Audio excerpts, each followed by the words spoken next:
Yeah, man. So my wife got mad at me because I told her I bought fucking Coldplay tickets for tomorrow. And she's like, who you going with? And I'm like, not you. Co-workers. So I don't know. So now I'm in the doghouse and shit. Oh shit. Oh shit. We live? Yo, is this on? Is this thing on? Damn. My bad. Yo, why don't you tell me we go live, dog? Why don't you tell me that shit? Yo, welcome to Bridgin the Gap. We didn't talk about that. Sorry. Welcome to Bridgin the Gap. We didn't talk about that. Yo, we apologize for not doing a show last week. We had a lot of things going on, family shit. But we're here today just to give you a little behind the scenes. We're filming on a Friday as opposed to a Saturday morning. We're filming on a Friday night. It's not that much of a difference. I mean, it is. I mean, like content wise, like atmosphere wise, we got God's juice in our cups. We got pause. Is that a pause? Well, God's juice. Maybe that's a little pause. That's a spiritual pause. Spiritual. Yeah. So we got God's juice in our cups. It's a lot. It's a lot litter. Yeah, pause. It's a lot. It's a lot more lit. Yeah, and I think night. we're a little bit more awake, so there's gonna be a little bit more. Yeah, I'm not gonna lie. When we do this shit in the morning, I'm like, I'm half asleep. I'm zoning out sometimes because I'm still dreaming. Yo, there's times that I'll be listening back to the fucking pod, and then I'm like, yo, I could have said this. I could have said that. I could have said. I was like, bro. I was like, yo, this was such an obvious joke. What do I think about it when I'm doing Uber Eats and listening to the podcast? Exactly. But now we're awake, so hopefully, we'll be good.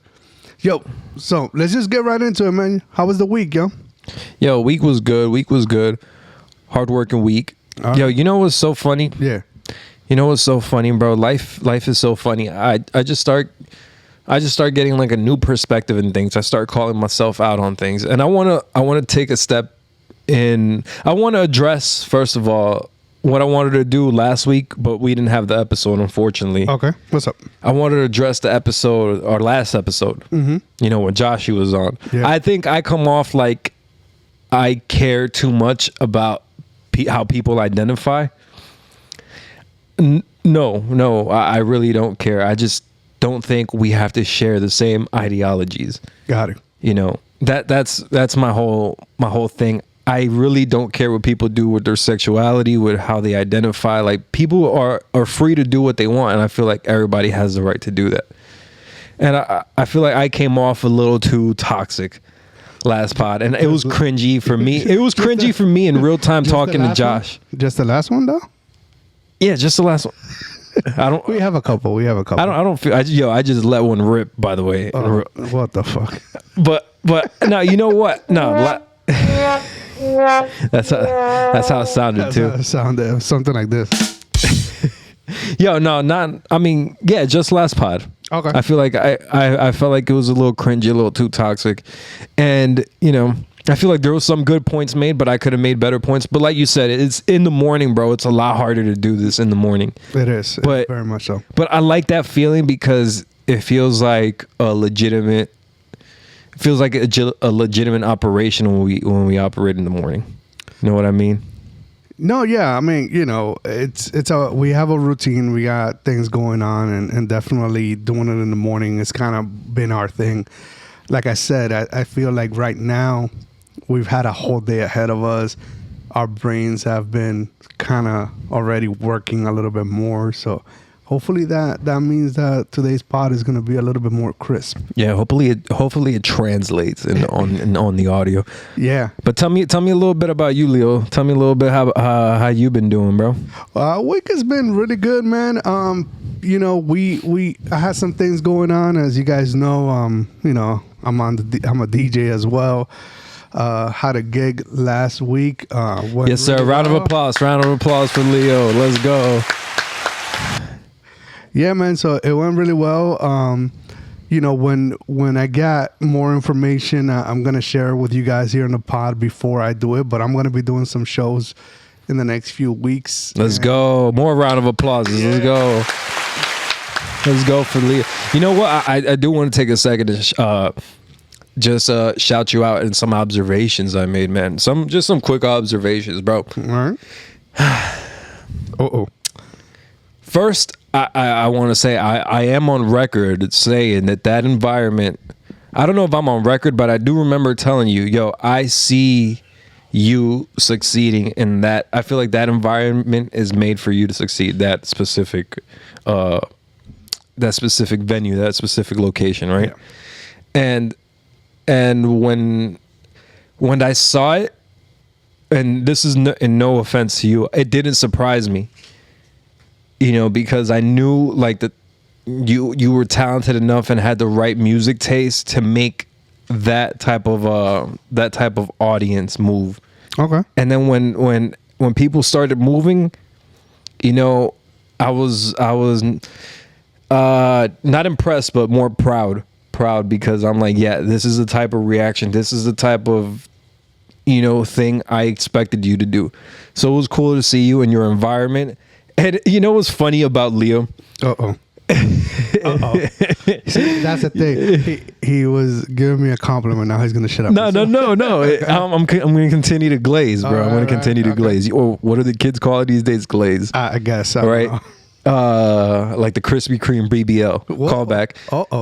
No, I'm gonna continue to glaze because look, watching Leo, yo, it's the funniest thing, right? You see him, and it's like this shy, timid, reserved energy, right? And then he you know, he has this like, okay, I'm about to get it, I'm about to do this, I'm really about to perform and do this gig. And I think he has this moment of self-awareness where he becomes a little anxious.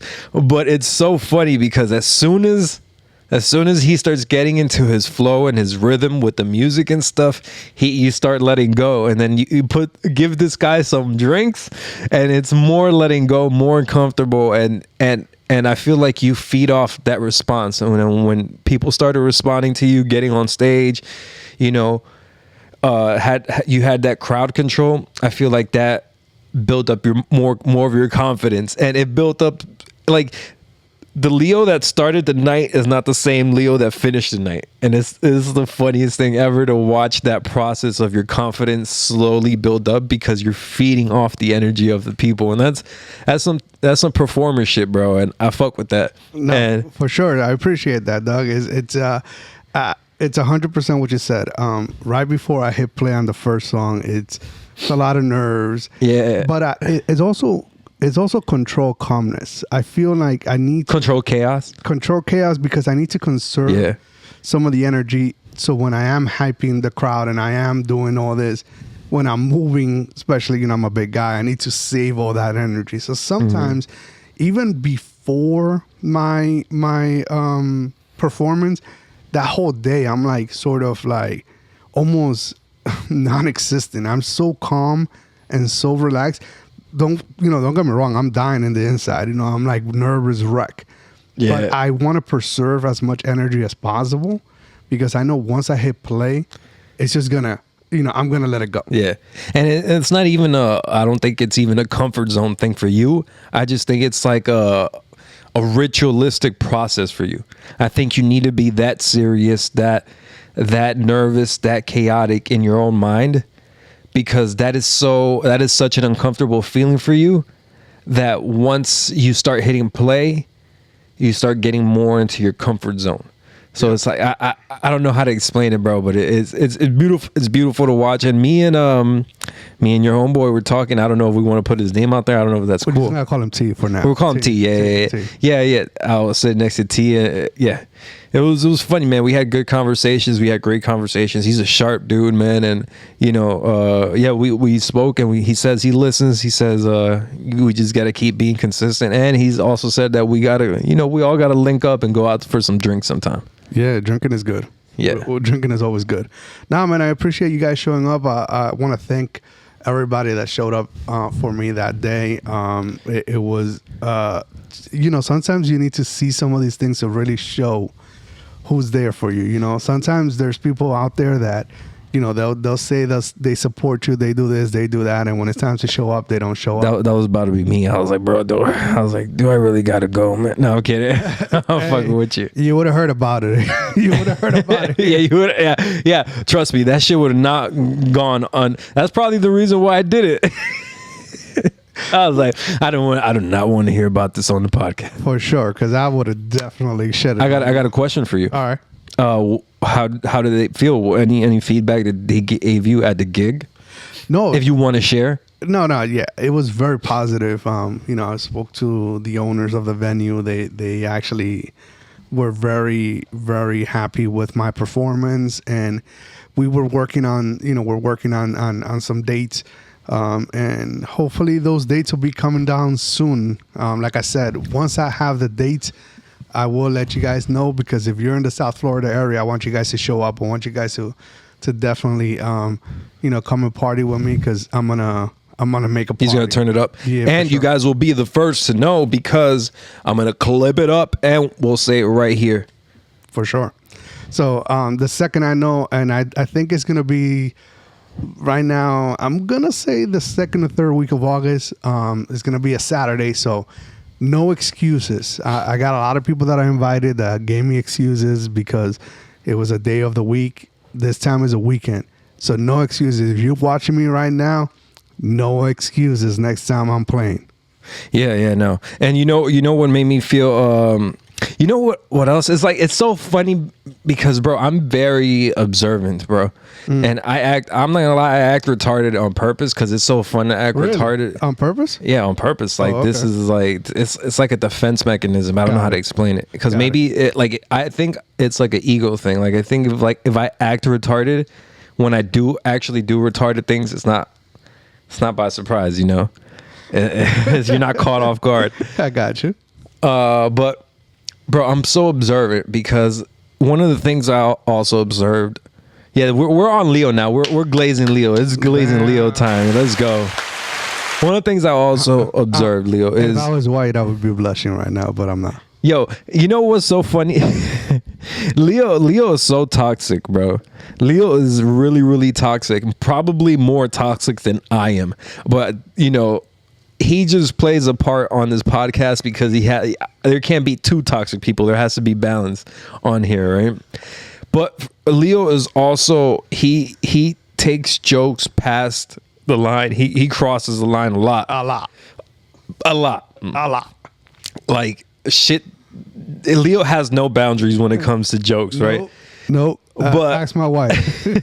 Like, he'd be saying some wild shit. But also, I like how people show up for you, because at the end of the day, when you invite people to your home, you are a good host. You're always attentive, and you provide a great time. And it, not only do I like that people showed up for you, but I also like that people showed up for you because they know that, let me show my appreciation to you, because they don't take it for granted. They don't take you and the time that you provide for granted. Like he may be toxic, but he's still a good fucking person at the end of the day. And then that shows in the type of support that you got, because a lot of our people came through. For sure. On a Wednesday fucking night, bro. Yeah. Like I had to do stuff. I'm pretty sure a lot of people had to do stuff. People had to work the next day, and people still showed up for Leo. So shout out to Leo, bro. Shout out to Leo. I'm proud of you, bro. I'm proud you did that shit. And shout out to everybody that showed up. Yo, let's give a toast, yo. Let's give a toast for everybody that showed up. By the way, this is God's juice. God's juice. Cheers, my friend. Cheers. Whoa. Delicious. Yo, Friday nights they're a vibe. I'm not gonna lie, it's a fucking vibe, bro. I'm fucking with this. It's like Saturday morning. Surprisingly, for a Saturday, is very professional. But Friday nights, it's something about Friday nights, dog. The energy is a lot different, fam. A lot looser. A lot looser. And we have the day, like like you said, our the engines are warmed. We're not just waking up. We're actually up in this motherfucker. Yo, we had the whole day. Our brain is just sharp right now. So I like this. I like the fact that, our brain just is already worked. We've already worked on it. So now our brain is just going to be going on extra mode. It's just going to be going really hard, which I appreciate, man. So. And we got liquid inspiration. Definitely. Liquid inspo. Liquid courage, they call it sometimes. Liquid courage. That's what I meant. Yeah. See what I'm saying? Yeah, yeah. I picked that up, yo. Yo, but let's get right into it, man. Let's get into it. Yo, I know we're a little late, but we're just gonna talk about this. Yo. This shit's still spicy though. Damn. I mentioned Coldplay at the beginning of the show, and by mistake. Wasn't on purpose. Gotta hide. Wasn't on purpose. Yo, the Astronomer CEO controversy. By now, you guys, I'm sure, have heard of the CEO. Yo, I'm so retarded because I'm like, yo, he's a CEO of all astronomers. I'm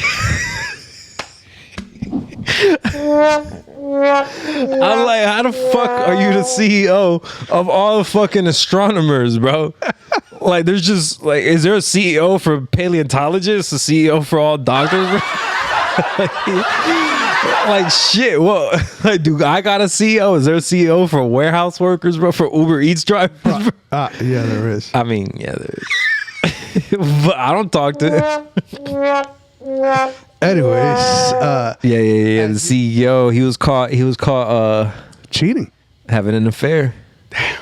Yo, yeah, let me ask you. Shout out to him, but don't do it at a concert. This is my thing, right? Mm-hmm. First of all, as you guys know by now, he resigned, which is basically he got fired, but he was asked to resign because if you resign, you get to keep some of your stock options and shit like that.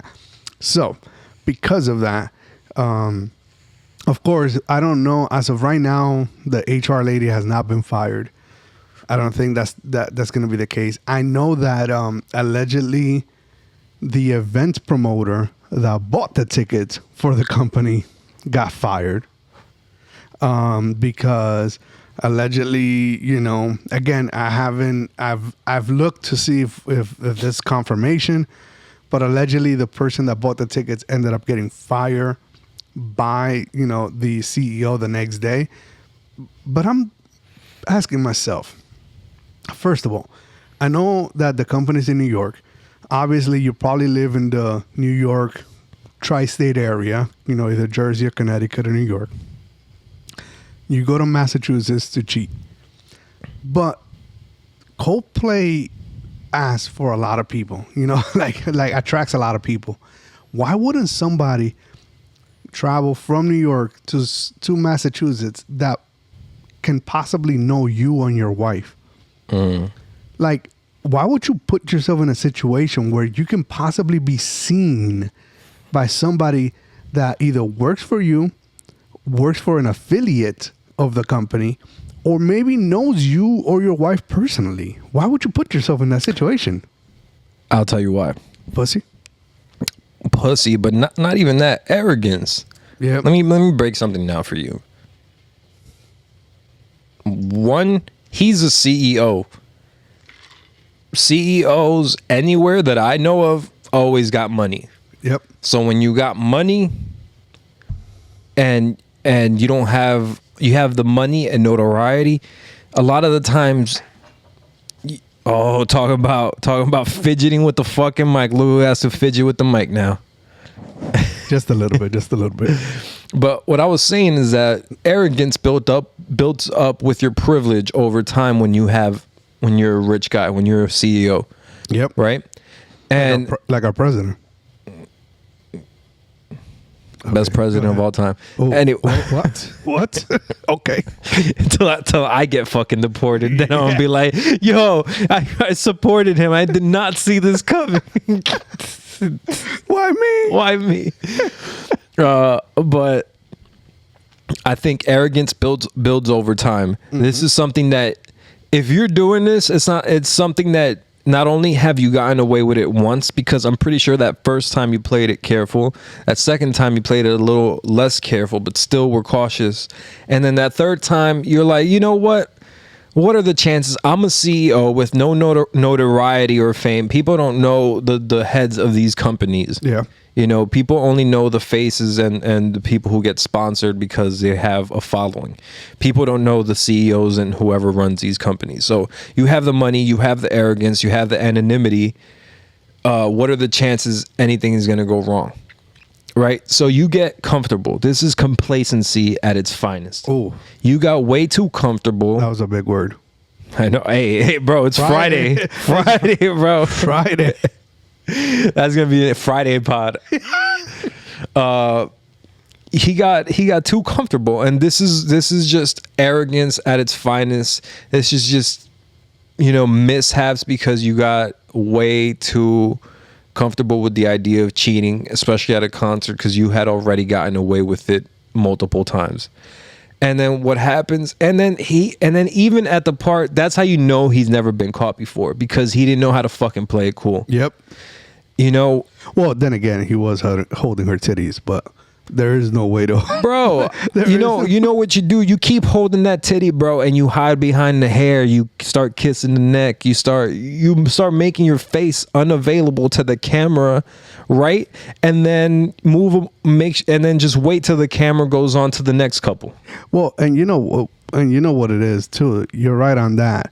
Had he played it cool, it wouldn't have been that big a deal. No, it wouldn't have been a deal, period. Yeah. Because everybody else that got shown that night was not videotaped or not reacting in that. Yeah. Everybody that reacted normally was not shown again and recorded. But the fact that the way he reacted was the reason why somebody posted it on the internet. If he would have played it cool. Like, yo, this is my wife. Let me kiss her or whatever. Yo, it would have just been a normal fucking concert date. But nah, he reacted the way he reacted, and that's what drew everybody's attention to it. So I agree with you. You know what struck me though? And and I talked about this to my wife. Have you seen the picture of his wife? Bro, I come. Let me explain something to you. Pause. I come. No. He comes. Let me explain something to you guys. I arrive here absolutely unprepared. I hear about something, I form opinions, and then I'm ready to talk when I'm ready to be on my toes about it, because I feel like that just makes me sharper as a podcaster. Got it. No, I did not see a picture of his wife, but I did hear she changed her last name. Well, yeah, she changed her last name. Tell me about her picture. She changed her last name on Instagram, but she's way hotter than the woman that he cheated with. And this is why, I said this to my wife, and I'm going to say this out there. I'm going to put it out there, ladies. I think we're thinking the same thing. Most men don't cheat because don't necessarily cheat up, but they don't cheat. They cheat because they're not getting something at home. They're cheating because either they're not getting it enough or they're not getting the right type of sex. Yeah. Maybe, they want their, I don't even want to talk about it. Like, I don't want to say explicit stuff, but maybe they want you to speak into the mic a little bit more. Sometimes they want you to eat the popsicle. Lick the lollipop. Maybe sometimes they want to go through a different entrance. Something, if a guy cheats, most of the I know time what you mean. Is related to sex. It took you a while. No, I thought you meant anal. I was like, bro, you got... Yeah. Oh, that's what you meant? That's what I meant. Why would you want ass when you got pussy and mouth? That's just a different thing. I get it. We're men. It's conquering thing. I get it. Anyways, you're going... Anyways, so most men cheat because of sex. It's very plain and simple. I wish it was more complicated than that, but for the most part, most men cheat because they're missing something at home. Does that mean that that's the only reason? No, but is that the majority of the reason? I would say yes. Let's also be serious. Oh, I thought I was serious already. No, we're gonna get more serious, sir. Oh fuck! Here we go. We're gonna get serious as fuck, bro. Oh. Here's the real kicker. Yeah, you said the wife was more fine. Yeah. Okay, but also, men don't cheat not because they can't, but because the opportunity doesn't arise as often as it does for women. Women always have the option to cheat. That's why their loyalty means more. Men's loyalty really doesn't mean anything, because a lot of men's things is more physical. So if men get the opportunity to cheat, especially if they're not getting, that type of response at home, they're gonna cheat, man. They're gonna cheat. And this, that may have been his only option, and he took it, bro. And not only that, but sometimes the uggles got good pussy. Ooh. Sometimes the uggles got great pussy. Listen. Oh, my bad. Are great in bed. I'm sorry. We're rebranding. From what I've been told, I've never experienced this before. Yeah, me either. This is all like hearsay. Like I've heard from other people. I'm happily taken. Yeah, so am I. I've been married for 23. Exactly. But from my understanding, ugly chicks and fat chicks with fat cheeks do it better. I don't know if that's true. Again, I haven't proven that theory or trying to prove that theory before, but they say ugly chicks and fat chicks are better in bed. Yeah, me too. I was a virgin before I was with my significant other. Yeah. She put 3 fingers up your ass.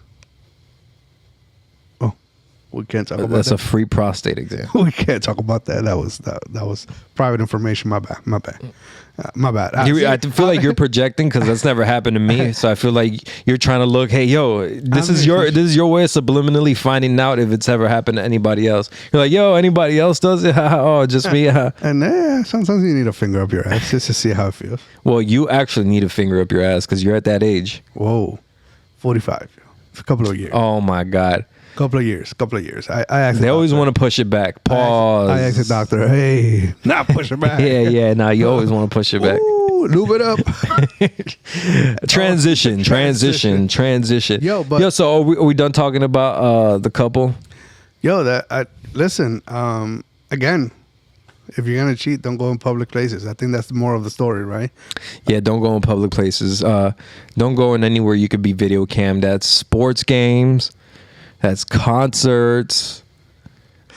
That's public events. Any New Year's.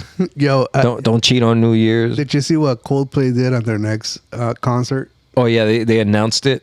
Yeah. Yeah, they announced it. So Chris Martin came out and said, "Hey, this is the time of the show where we're gonna show love, interact with our fans, and we do that by putting a camera on you." Yo, he's trolling them hard. But guess what? Listen, and if you go to a public place, just expect that there's going to be a camera on you at all times. Whether it's the camera from the actual, live show that you're watching, or a phone camera. Everybody has a camera. What would have stopped somebody from recording them with their iPhone and posting them, and just someone happened to see them in the background or something? It would have been the same thing. If I grab a titty, also, I'm not cheating. What is described as cheating? Whoa. What really is cheating? Yo, you know what? You thought me with the shades on was bad? Me without the shades is going to be even crazier. Yo, you know who we should ask? Let's call Christina right All right. Let's call Christina. All right. Oh, this is... Okay. We can do it right now. Let's go Christina and ask her what's considered cheating. All right, I was waiting for this. I had some... Yeah, you've been trying to get me for weeks, bitch. It's just kind of my little payback. No. You're right. I had nothing for you. I looked at my phone. I thought I had something for Liara. Yeah, and I've been getting at him for weeks. Yo, you know what works for me every time? Yo, guys, we're in the... How long we been running, Neil? This is the 8th episode. No. How long we been fucking going on time-wise? Does it say there? 23 minutes. Really? Okay. Oh, no. 29 minutes, sorry. 29. All right, that's perfect. This is the part of the episode where girls start to lose, like... interest? Yeah. Like... This is the part, like their attention span starts going away. This is when they need to get up and do something, like cook or wash dishes. Oh, what the fuck?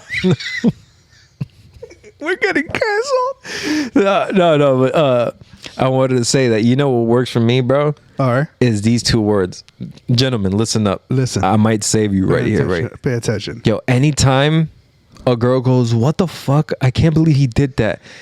You say this. Right? Oh, yeah. No, I know it off the top of my head. you use these two words. Wow, I can't believe it. That was so insensitive and so inconsiderate. Bro, anytime you say that, they're like, I know, right? It could be it could be any fucking thing, bro.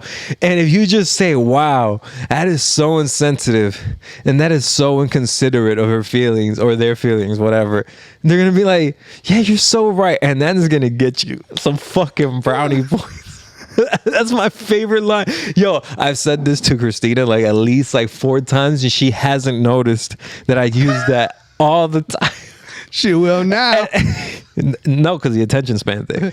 Well, this might just be the one time that she actually watches the whole show. The whole show. Bro, it's so funny. So, gentlemen, insensitive and inconsiderate, bro. Yeah, that's true. That's true. I agree with you on that one. Damn. Yeah. Oh. It's so easy, bro. It's so. Oh, and here's another one. You know what? You're right, bro. That one says. You know, all right. Yo, you ever been playing a video game, right? And then you're like, bro, I already saw this cutscene. I want to skip this shit, bro. Yeah.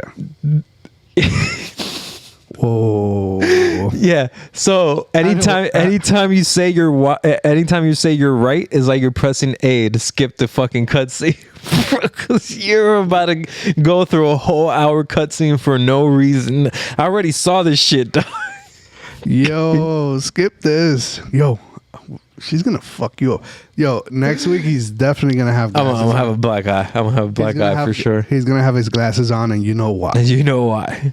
You don't even need to ask, okay? So, damn, okay. Yo, we started strong today. I like this. You know?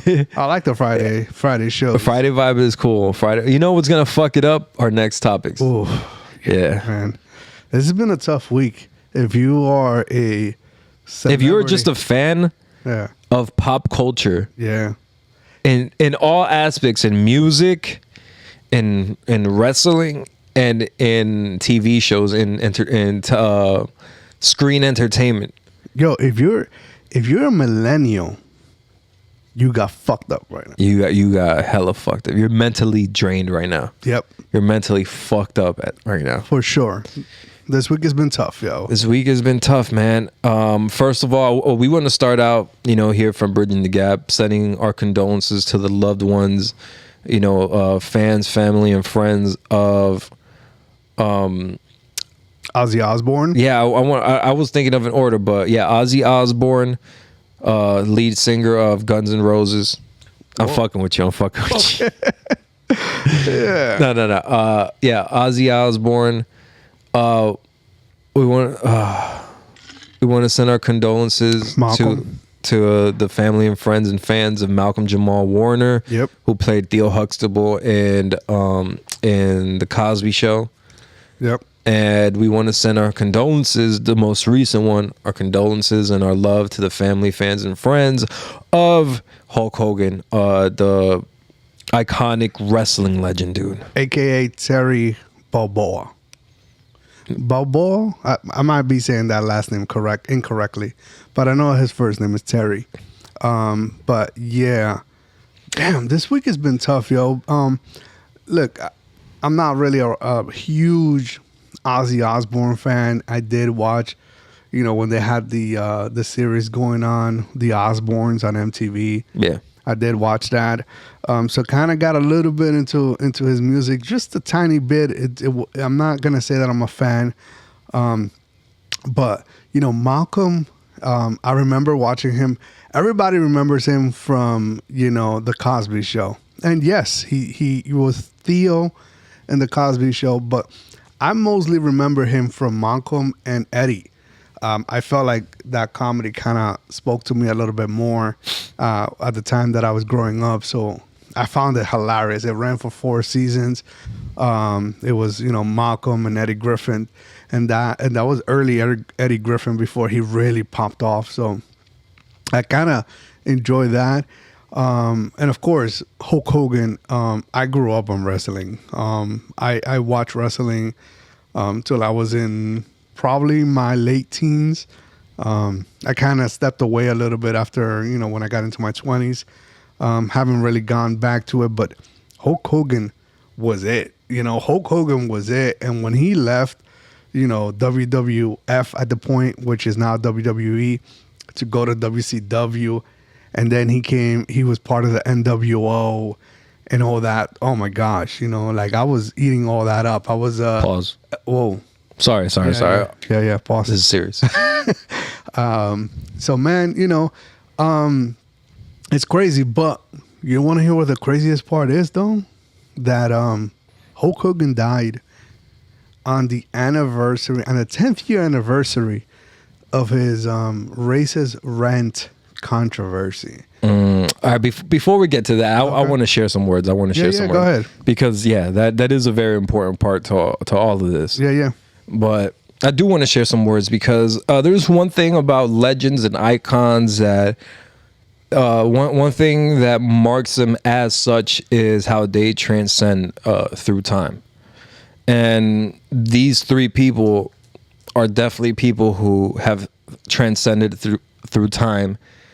I want to say, especially for me, and I want to speak for people in my generation, 95 kids, late 90s kids, with Malcolm Jamal Warner, watching him as Theo Huxtable, dog, it was such a refreshing take on just a growing teenager, just being a young man, a boy, and sometimes choosing to be irresponsible because you're so young, you don't know the consequences of your actions, and then having a show that makes you come full circle, and then showing you the consequences of things, and then just having such a great actor portray that, and all of us learning ourselves through him.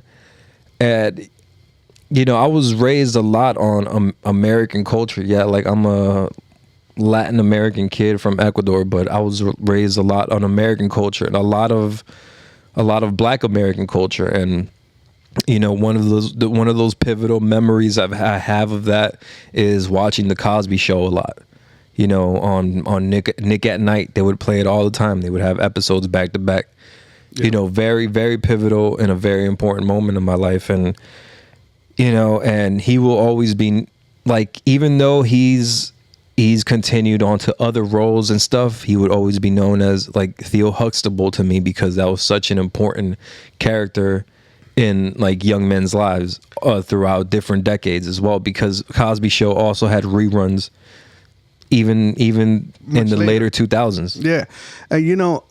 And I know that Cosby right now, he did some really nasty things. Yeah, this is not about him. And it's not about him, but here's where I'm going to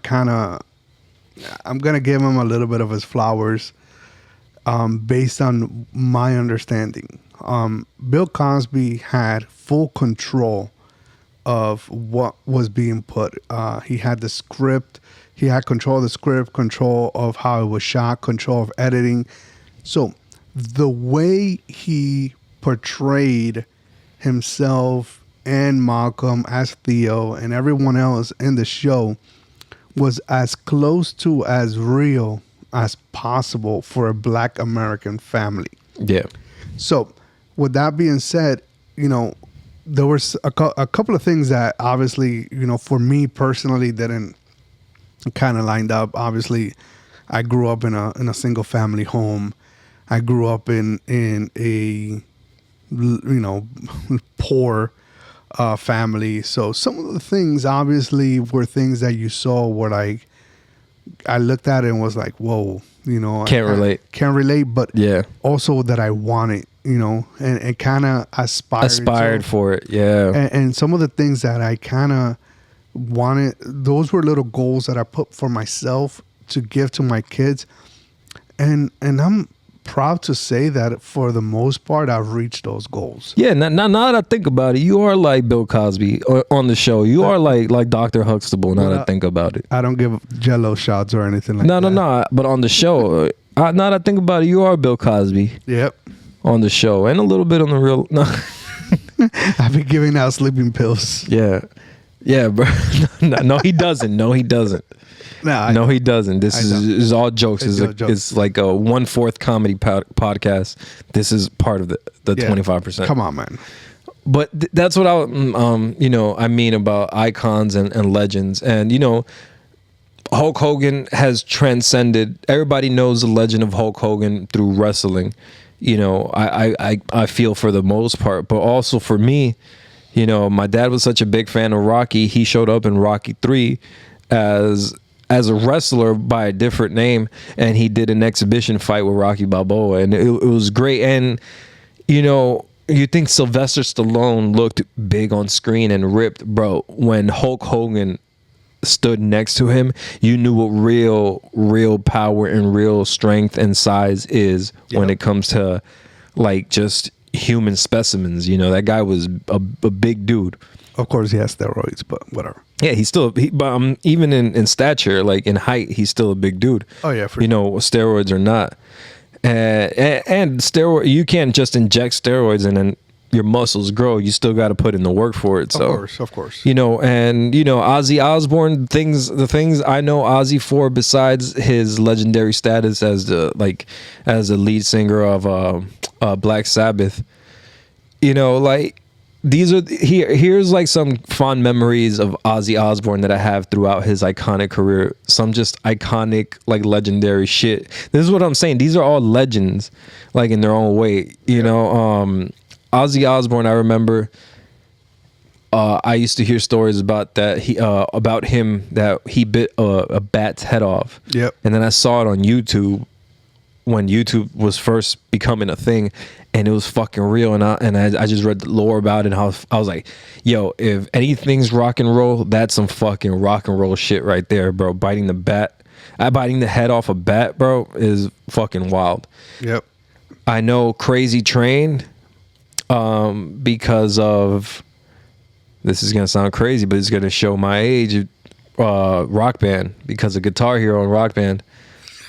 That's how I know crazy. I think it was Guitar Hero. My brother used to play that shit, and then all aboard. Yo, that shit is legendary and iconic and classic, dude. And it's just a fucking great song. Yep. And yeah, man. And then Sharon, it's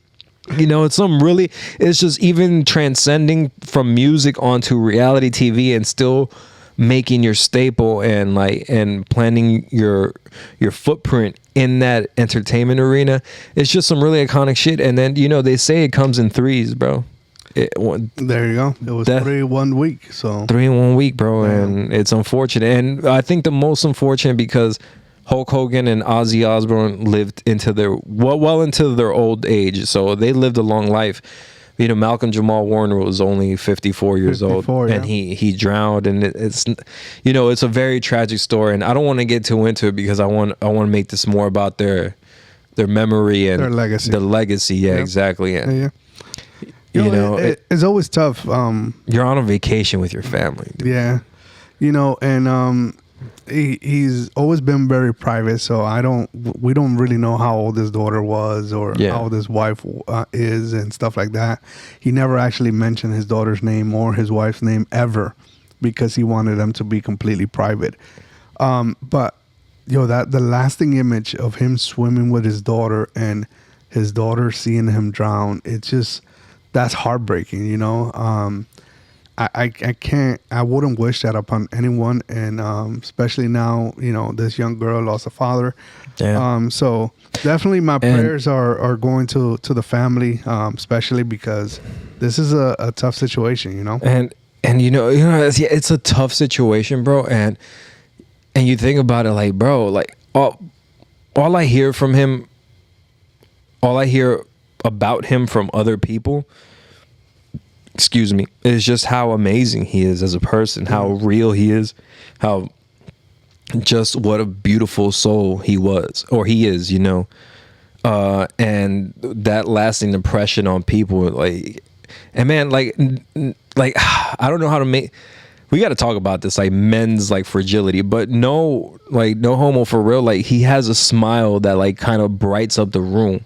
Gay, hey, it is what it is, but hey, man, child stars, he was a child star, bro. And child stars end up usually like really, really fucked up.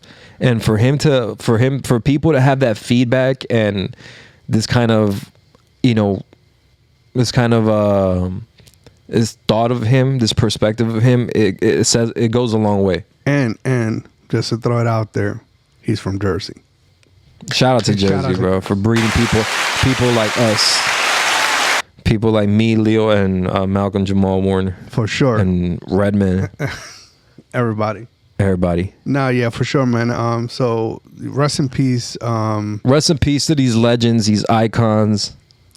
Although again, Hulk Hogan had a very controversial thing because while he was great in the ring, he also had his downfalls. Obviously, of his sex tape that he was recorded without knowledge, allegedly.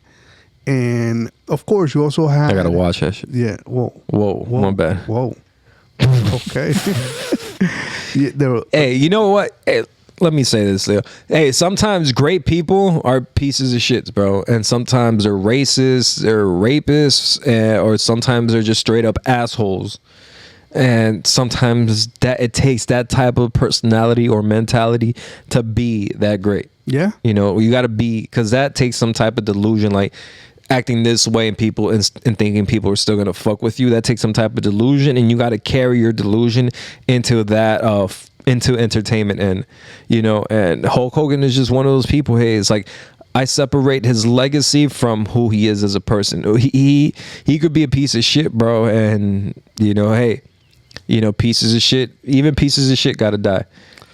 Yeah, no. Well, everybody has to die. Everybody has to die. That's what I'm saying. Even pieces of shit get their time. I think as I mentioned this earlier, it was a little ironic that he died on the 10-year anniversary of him. Of the whole controversy of him saying some really racist things. So, can you clear that up for me? Do you know what he said? I really come unprepared. Yeah, well, in this... Like, the gist of it, you don't have to say word for word. No, in this case, yeah, no, he was... honestly, I can't remember. I remember when it happened because I was old enough to remember, but I can't tell you exactly what was it that he said. Was there some hard ERs? Oh, no, for sure. Okay. He was talking about black people and African Americans, and he definitely ER'd, and... He prejudiced and ER'd it? No, yeah. He stereotyped? He was pretty racist based on that recording. And pretty much anybody who was from the African American community, even within wrestling, a lot of people kind of step back from him because of this. There's few wrestlers that are black that kind of felt with him. As a matter of fact, Mark Henry, I don't know if you remember Mark Henry. Yeah, I remember Mark Henry, World's Strongest Man. Yeah, he was doing a DJ gig. I didn't know he was a DJ, but I guess everything, bro. He was doing a DJ gig, and he started playing Hulk Hogan's song, and then right somewhere in the middle, he turned it off, and he said, "Fuck Hulk Hogan." So, so a lot of people have that vibe. A lot of people did not forgive him for saying the things that they said. But nonetheless, listen, he still was a human. He still had a family. So for that, rest in peace to his family and his loved ones. Shout out to you guys, And honestly, people are they're entitled to feel that way. And I don't blame them. Fuck them. Especially if I'm, if I'm African American, fuck them. It's up for life. You say some racist shit, especially at your old age. It's one thing if you say you put out a racist tweet and you're like 14, 15. That's one thing, But you're an older man and you still got like some racist shit to say. Yeah, that's another thing. It could be up for you for life, and I don't give a fuck. Like, rest in peace. Yeah, you're a legend, whatever, but it's up for you. So in general, rest in peace to everybody who recently passed, especially because they're at such a high level in the entertainment field, Yeah. And just in the human field in general. Like, leaving a footprint on millions and millions of lives is a hard thing to do, and all these three gentlemen did it.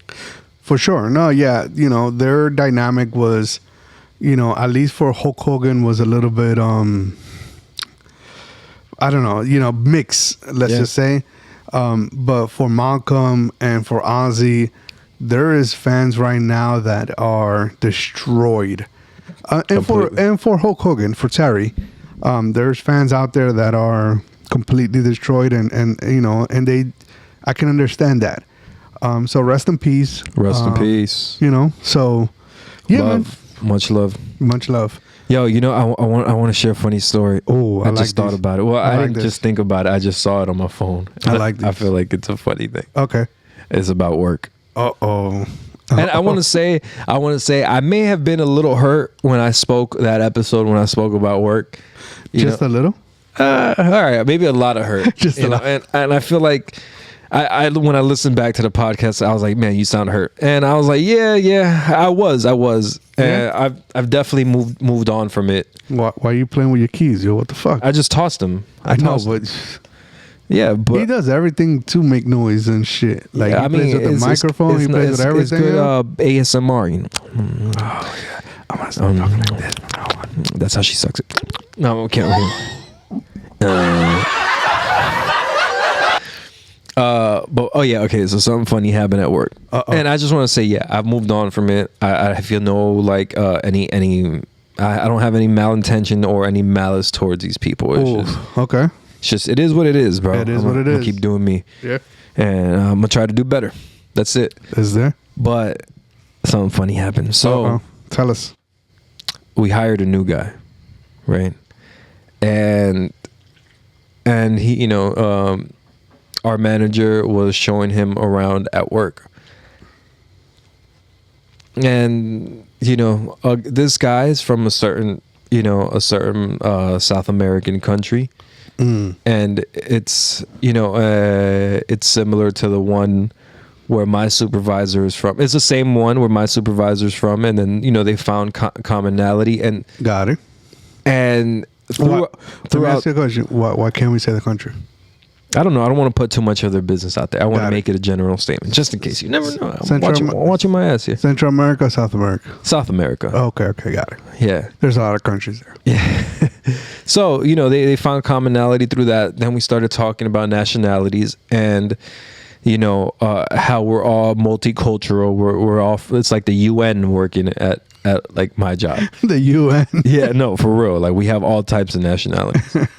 Right. And, an older gentleman I worked with, he makes a comment. He's like, because our manager is, now I have to say it, our manager is German. Okay. So Häagen-Dazs. Hagen, yeah. That's not German. Yeah. You would say, you would say something normal and professional, something like that. Right. My supervisor, right. Right. The older gentleman, he's not the supervisor, but the older gentleman asks, he's like, yo, ask the manager what republic or something, what specific, thing. And then my supervisor, he's like, so-and-so wants to know if you're this one or are you with, and then he does the Nazi salute. Oh, what the? To What kind of German are you? The good kind or the something like that? Bro, I'm in front of, and mind you, this is in front of the new kid. At work, and wow. I'm fucking dying, and it was so innocent. And I, at that point, I kind of felt bad for my supervisor because it was so innocent. Like it was like some Latin American thing where you're just comfortable doing whatever. Like they don't take it too serious. But in our country, in this country, it's very professional, very HR, very by the book. And you don't want to risk going, outside the book because that could get you in some trouble. Of course. And he has a leadership position, so it looks even worse. And then the German manager, she was like, don't do that. You can't do that. And then he just kept doing it out of nervousness, and I was dying, bro, because this was being done in front of the new kid, and I was crying, bro. Damn. And then she's like, "Oh, just because she said just because Elon Musk did it doesn't mean that you can." Oh, so yeah, she was offended. Yeah, she was. She said, you can't do that, especially in front of a German person." Yeah. You know. Wow. Yo, but it's very true. It is illegal in Germany for you to make that salute. Yeah, I didn't know that. So if you go to Germany, regardless of who you are, if you make that salute in public, you will go to jail if you're caught by a cop. So if you go to Germany, please don't be stupid. Don't do the salute. You will get arrested, and then it's going to become a whole national thing because the U.S. is going to have to get involved because of your stupid ass. And just don't do the salute because you don't want to like associate yourself with some evil shit that happened, half a century ago, or a little more closer to being a century now. But I don't know. It's only been like 50 years. 75 years now. Is it? 1950s. Well, it was 1940. It was in 1940s. Actually, it was World War II was in 1950s. No. World War II ended in 1945, my guy. All right, so yeah, it's a little. That's what I'm saying. It's a little closer to a century. It started in the 1930s, but we didn't get involved until much later on. Oh, he's gonna ask Siri. When did World War II start? Oh shit! 1939. You're right. I know. You're right. All right, so 60 plus 20, it's 85 years now. I'm a history buff guy, so I know what the U.S. didn't get involved into 1942, and that's because of what Japan did. But it started. Pearl Harbor? Yes. Look at you. Yeah, and then we fucking Hiroshima and Nagasaki, that bitch. Oh, I'm sorry. You know what? That's crazy because I really love Japan. I love Japanese culture. Like, I love anime and shit. But they didn't see it coming because of their eyes.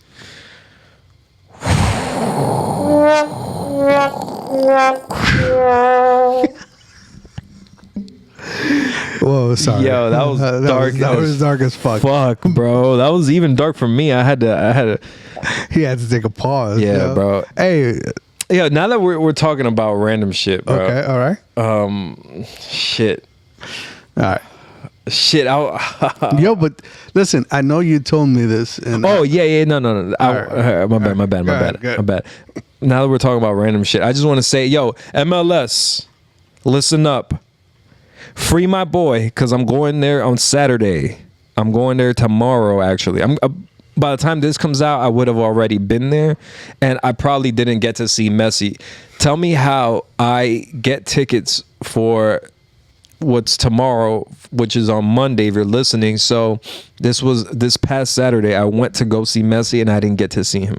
Why didn't I get to see Messi? Because he was supposed to play for the MLS All-Stars and he passed on it. He was supposed to be in the All-Star game and he passed on it. And you know what? At this point, he's 38, bro. What are you doing inviting Messi to an All-Star game, bro? Correct. But it's in his contract, so I get it. I get why they were so basically he got suspended for not showing up to the MLS game, and they suspended him. They suspended his next MLS league game. So, which is the one I'm attending, fortunately. Listen, I understand why MLS would. I understand both sides. I understand why MLS would want Messi to be there because it is their all-star game and he will draw more people not only to attend, but also to watch. And that's the thing. Nobody cares about the MLS All-Star game. They would care if Messi had shown up. Correct. That's the thing. The difference between having 10,000 viewers and then having 1 million viewers is a huge advertising money interest, like driving factor, and I see why they would suspend him. Well, listen, here's the thing. Like, I feel like it's a fair suspension. MLS sold their sponsors on the fact that Messi was going to be there. So they charge their sponsors, they charge the commercials, everything that was going to be shown during MLS was because Messi was going to be there. And then now he doesn't show up, and MLS is going to have to respond to their sponsors, their commercial partners, all these different things, because they feel bamboozled because Messi didn't show up. So they feel like they were lied to, even though MLS didn't. It may have cost them money. A lot. It may have cost them a lot of money. Yeah. And that's why I feel like it's a fair suspension. But you know, there's speculation about how Messi is going to feel. Is this gonna change the way he feels about staying in this league? But you know what? To me, it's like, as much as I understand with Messi, and it was not just Messi, it was Jordi Alba. So both of them were suspended. So I won't get to see either of them. Well, let me tell you, I recently read an article. I'm trying to remember who was the soccer player that said it. They're old, bro. But they did mention that if Messi is thinking of winning another World Cup, that he should think of leaving MLS right now. I think the opposite. Why? I think the exact opposite. I think MLS is probably the best thing for him. No, because he says. But go ahead. He said, and this is what the article said. I'm trying to remember the player that said it, but and then I'm gonna explain to you why. He said that the talent in MLS is nowhere near the talent that he's going to see at the World Cup. At the World Cup. So because he's playing with a substandard talent, then that is not going to prepare him enough to when he gets to the World Cup. Okay, 2 points on there. Messi has already won the World Cup once. So I don't think he's going in with the same pressure as he did last one.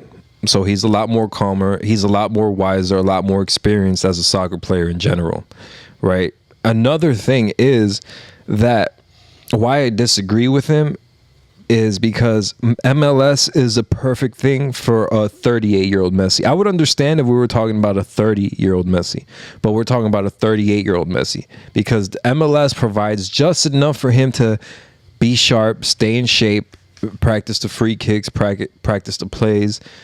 It's enough for him to stay in shape and stay in top form. The preparation for the World Cup and to know the elite level has already been displayed throughout his whole career. He's like a boxer in his prime, where it's like, we probably don't even need to train. We probably don't even need to spar. We just need to get you in shape. You know, it's come to that point where he's just really good at what he does, that he doesn't need to know what other levels people are at. He's done that his whole career already. MLS provides just enough for him to stay in shape and not enough for him to be too competitive where he gets injured. And he's already 38 years old. You risk that, you need a longer recovery time. And then you don't want that injury to extend your recovery time right into the start of the next World Cup. Yeah. So I feel like the opposite. I feel like at the end of the day, the MLS is the perfect thing for him. Yeah, but... And he's not just in the MLS, my bad. He's also playing against Mexican teams in the League's Cup. He just went against PSG, so he has an understanding of elite level players and what he's going to go up against. His team may not have been adequate enough, but Argentina alongside him is adequate enough to compete in this next World Cup, especially with a 39-year-old Messi. Yo, now that you mention Argentina, I got a big fuck you for Argentina and Ecuador. I'm going to tell you why. Oh, okay. Why? I'm going to tell you why. What happened? What happened with them tickets? I'm going to tell you why. I'm going to put it out there. I bought tickets to go to Ecuador to see Messi play Ecuador on what we think is one of his final it's definitely World his Cup. last elimination round game. Yes, for the World Cup. We believe that he's not going to be there. Obviously, next World Cup he's going to be 42. We don't expect him to be there at 42. I mean, he may shock us, but he's not. He's probably not going to be there. So, you know, because it's one of his final elimination games for the World Cup, we got all excited. We're like, yo, we have to go. You got Ecuadorian family. Yeah, I got Ecuadorian family. Yeah, My I wife, guess. my wife is Ecuadorian, and so we decided to do a guys trip. Jay was invited. Christina said no. First of all, why you putting my baby's government out there? Yo, you've been saying her name for like Why you putting her I say my baby, my wife. I say wifey. I say my lady. We can go back. You said her name. No, I haven't said her name. I know. I'm just talking shit. So, we invited Jay. He was told no. But we were looking forward to seeing Messi play Ecuador one last time, and I know exactly how you feel. They fucking changed the date of the game. We just seem to have bad luck, bro. You're going all the way to Ecuador to see Messi. I try to take Christina out to see Messi. He won't be available for me. Yeah, but here's the difference though. The whole game won't be available for you. I'm going, what is it, like 1,000 miles to That's true. a country? That's true. I already have the fucking plane tickets. So whether I want to or not, I'm going to Ecuador. You're going to Ecuador. And that's funny. That's funny as fuck. Hey, he's not going to be playing. No, he won't. So, You better hope he is. No, they're changing. They're changing the game. They're changing the date. They changed the date. Yeah. So they're not even playing on the date we're going to be in the country. So by the time we come back to the U.S., they're going to be playing like a few days later. So fuck you, Argentina. Fuck you, Ecuador. Fuck you, FIFA. Fuck you, CONMEBOL. Fuck everybody. Because you are a bitch. You're a bitch. Because we were looking forward to seeing this game, and unfortunately, it's not going to happen. So. Yo.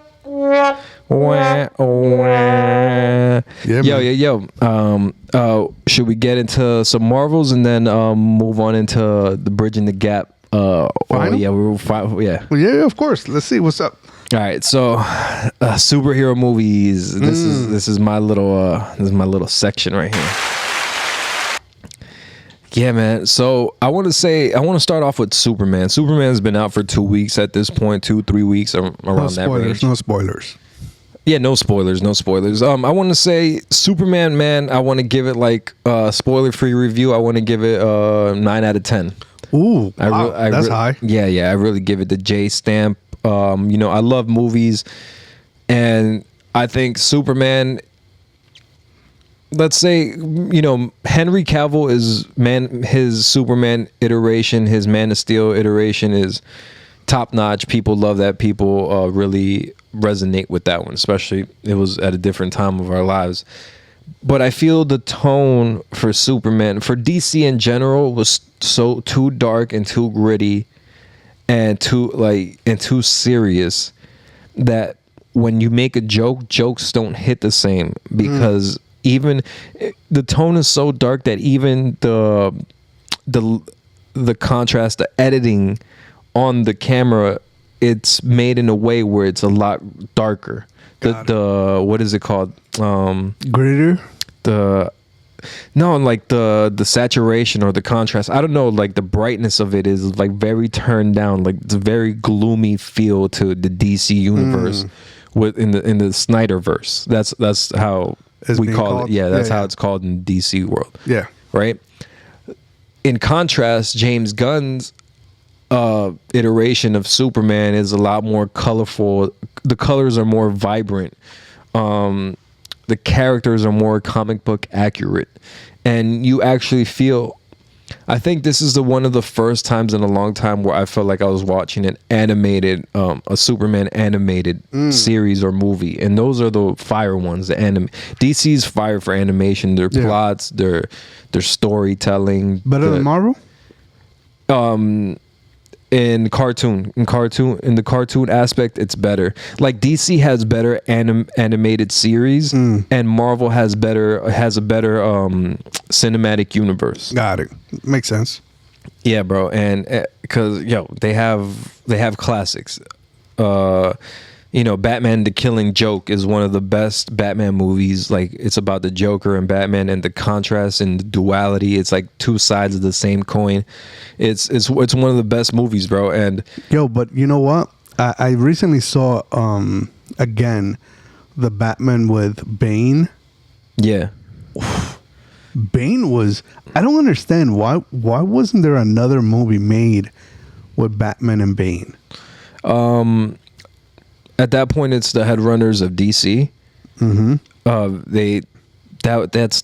pretty sure that's the last Christian Bale Batman movie they wanted, because they wanted to reboot the whole series. Yeah. To create the DC, the DCU with Henry Cavill, Ben Affleck, Jason Momoa, Gal Gadot, that iteration of it, they wanted somebody else as Batman as opposed to Christian Bale. And people were opposed to Ben Affleck when he first got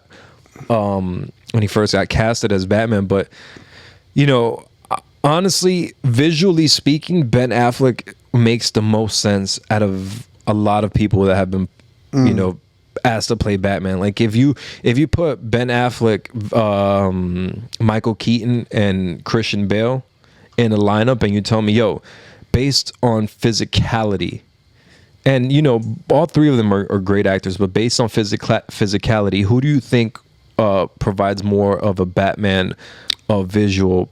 Who looks more like Batman to you? Yeah, you would choose the 6'4", buff guy. And which is Ben Affleck. And I think just on his real life, personal life, the fact that he's a smoker, and he's a lot more gloomier. Yeah, correct. yeah. Even the way he portrays himself, like on real life, in real life, is very Bruce Wayne-ish. Correct. Yeah. So I kind of agree with you there that I kind of see Ben Affleck more like a Bruce Wayne kind of personality.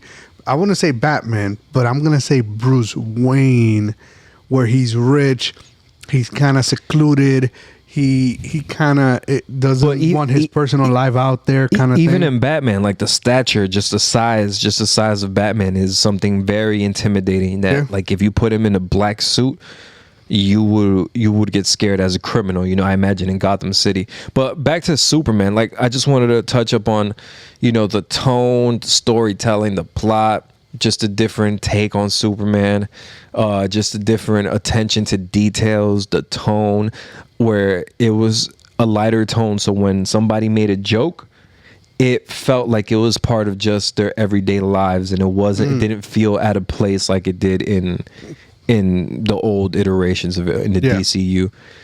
I give it a 9 out of 10. And then I left the movie theater with this feeling, right, of inspiration. Whoa.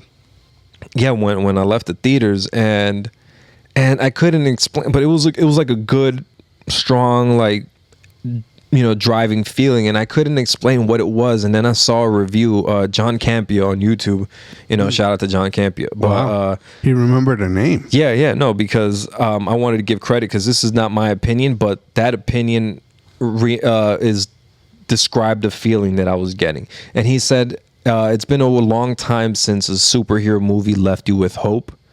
And that's what Superman did. Wow. Yeah. And that's a big praise. And that's what Superman did. It left you feeling with hope, like you hadn't felt in a superhero movie for a long time. Like this is more like it had a theme to it. Got it. And just overall, it was great. It was great. I really enjoyed it. And I saw Fantastic Four last night. Wow. At 12 a.m.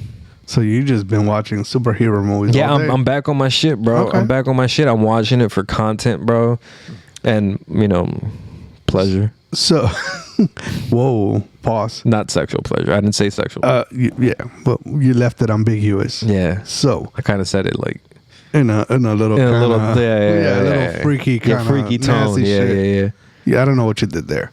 Anyways, okay. So I want to get your feedback on Fantastic Four, but please be mindful that we don't want to give out a lot, because I think they did a good job with Superman. Really good. You didn't give out any plot. You didn't give out anything. Yeah. So I like that. Thank you for that. We appreciate you. I didn't spoil Superman, and that's the one I should have spoiled, honestly, because it's been out for 2-3 weeks. I wanted to, but he stopped. Really did. I told him not to. I know there's some viewers out there. I get it. That are a little late, a little behind. Get it. So because of that, we don't want to spoil anything for you. So, without spoiling anything, Fantastic Four. Tell me what you think of Fantastic Four. Man, Definitely as like a superhero movie fan, because I'm not a big comic book nerd. I'm just a really Marvel Cinematic DC cinematic universe head, like super nerd about that. Got it. These are like my comic books. This is the form of entertainment I'm choosing to like absorb this material. Yeah, man. I want to say Fantastic Four is the best Fantastic Four iteration of all movies. Wow. Yeah. That is huge. This is... Are you serious? No, I mean, this is the best iteration of Fantastic Four that has ever existed. Like, just the talent in acting, the story to match it, just the way the characters, the actors dove themselves into these characters. Seriously, the CGI, and not even just the CGI, but also the world building. Because I don't know, well, people do know this. Casual fans know that this takes place in Earth apart from. This is not a spoiler. This is like everybody knows this. This takes place in the Earth aside from the Marvel Cinematic Universe, because this takes place in the 60s on a different Earth. So the world building in this movie is amazing, bro, because it's retro. It's like it's 60s retro technology, but very, very high tech. Okay. So you have robots, you have flying cars, but it's all in 60s. I want to say form or fashion, and no, 60s design and architecture. Got it. And some of the architecture is actually new. It's more bright in color. It's more creative. It looks like they live in a more futuristic, creative world. And Reed Richards is the smartest man in the world in that planet. Yeah. Mr. Fantastic, and he's created and when they got their powers and they've become this like the defenders of Earth. They become like Earth's superheroes. And what I think, I love this movie not as much as Superman. I give this movie like a solid 7.8. Wow. 8. You really like Superman then? Yeah, I really like Superman. Wow. Superman is really good. Okay. It's really, really good. So DC 1, Marvel 0, I guess. Yeah, no, DC's up. I mean, Thunderbolts is really good. I think Thunderbolts, I give it also a 9 out of 10. It's a good action spy movie. It didn't feel like a superhero movie. It felt like it was a lot different than the feeling. It was a lot different than other Marvel films, and that's what I liked. That they try to make a new genre, like a spy action, still have the Marvel Cinematic Universe affect it, but have a different tone to it. It wasn't as grandiose as like the Avengers, where it was colorful, it was comic book accurate. Got it. This was more, Thunderbolts was more of a different tone. I can't explain it, but it was fun. It was electric. It was, what the thing about Marvel movies, what it is the thing I felt like a Mr. Fantastic, even though the movie and the script called for it to feel dread, I just know that they were going to figure it out. So okay, the stakes were never high for me. The stakes aren't high for me in any superhero movie. It doesn't feel like the stakes are high. But you know what I mean? And in Mr. Fantastic, this is not a spoiler. Galactus is in the movie. Everybody knows Galactus is in the movie, right? I feel like I felt very underwhelmed in the way Galactus in the battle scene, in the final battle scene. Yeah, no, try not to spoil, please. I'm not spoiling anything. I'm just saying I felt very underwhelmed in the way. The visual representation of Galactus is top notch. Just some of the fighting could have been done better. Got it. And that's what brings it down for me, is that everything's good. And you get to this point, and you could tell that they tried to make it like you could tell that they tried to raise the stakes. But some of the things here's what I'll say. there's plot armor here, and some of the physics apply. Some like how do I explain this? Some things apply to Galactus when it's beneficial to the plot of the movie, and some things don't. So they kind of go back and forth with things. Okay. Yeah, so that's what kind of and then doing that kind of like withdrew me away from the movie. It kind of took me out of it a little bit. Makes sense. Don't get me wrong, they still had me, but I find myself stepping back. Like, as opposed to the Superman movie, I was in it from the get-go, not just because it's a Superman movie, but just because of the different tone and the different world that James Gunn has created. Well, you know, I'm going to tell you this. You know what the big difference for me between... I like Marvel movies. I think Marvel Universe has created... is far more advanced than DC. But now that James Gunn made the shift from Marvel to DC, maybe that will change. The big thing with me with Marvel is... And I understand this because I know that in the comics, there were different universes. So therefore, there were different Spider-Mans, and there were different, Fantastic Fours and different things like that. So there were different variations of each character. And because there were different variations of each character, there were different bad guys and things like that. But I think it can get a little confusing to the casual viewer of the movie. Of like, hey, why do I have a Mr. Fantastic here that is different than this Mr. Fantastic? And the same thing with Spider-Man, that we have, 3 Spider-Mans, 4 Spider-Mans at this point. So to me, it gets a little bit overwhelming, the fact that you have to keep track of everything. Don't get me wrong.